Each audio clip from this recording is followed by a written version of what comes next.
Magandang araw mga kaibigan, Silver Voice TV, mga idol. At syempre mga idol, shoutout muna pala kay Rolly Barredo at kay Drex Lagantanga Rio Saga. Yan, balik tayo sa video. Alam ko, kagaya ko, kayo pong lahat ay excited na po sa mga malalaking laban po na darating po bukas mga kaibigan. Linggo ng umaga dito po sa Pilipinas, Sabado ng gabi dyan po sa US mga kaibigan. Pero syempre pag-usapan po muna natin ang main event bukas mga idol sa pagitan ni Terence Crawford at Errol Spence. By the way, parehas po sila pasok sa timbang. Eksaktong 147 si Errol Spence. Samantalang Terence Crawford, 146.7. Kulang pa or under pa siya ng 0.3 mga kaibigan. Alright. Laban na bukas. Marami na akong nakikita ngayon. Biglang mga nagsulputan. Errol Spence na sila mga kaibigan. So para sa akin mga idol, although sa tingin ko, they look equal kanina sa weigh-in.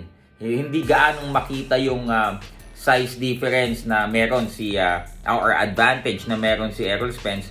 Nakita ko medyo talagang dikit na dikit sila, but syempre alaman pa rin yan bukas after the rehydration ng 24 hours mga kaibigan. But still, for me I'll give it 60-40 in favor of Terence Crawford. Again, nothing against Errol Spence. He is a good fighter. Walang talo silang dalawa, pareha skilled, but I think lamang na lamang ng konti. Nang bahagya lang naman si Terence Crawford kay Errol Spence. Una, yung kanilang speed. Medyo sabi nga ng iba, bakit si Errol Spence parang laging tinatamad, parang mapungay ang mata, parang inaantok. Samantalang ito namang si Terence Crawford maliksi, mga kaibigan, At siguro yung precision, yung timing and precision, yung eksaktong lapat ng suntok sa kalaban, siguro lamang pa rin itong si Terence Crawford. Kasi kung papanoorin nyo yung kanilang mga highlights, mukhang mas madiin, mas mukhang talagang nasa timing at mas precise si Terence Crawford compared dito kay Errol Spence, mga kaibigan. And ito pa yung napakalaking advantage naman ni Terence kay Errol, mga kaibigan. He can switch stance, mga kaibigan.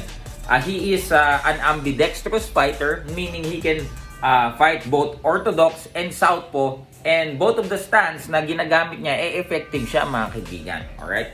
And gagamitin pa rin natin itong isang factor na Errol Spence was never the same after that accident. Yes, nanalo pa siya, nananalo pa siya at magaling pa rin after the accident. But siguro may mga konting nakita tayo na medyo naging tentative si Errol Spence. Medyo nagkukumit siya ng error. Just like his last fight against Ugas. Di ba yung parang naantala ng konti dahil sa mouthpiece niya yata o sa ngipin daw niya. Tapos split second napalingon siya doon. And protect yourself at all times. I don't think you can afford to commit mistakes against a guy like Terence Crawford because he can capitalize, mga kaibigan. Yung Ugas nga di ba? So akala ng marami munti ka na si Errol Spence. So yung ganong mga error hindi ko makita kay Terence Crawford. Parang wala siyang gaanong napaka-imposible na mag-commit ng error yung Terence Crawford. Napaka-matalino, napaka-maingat.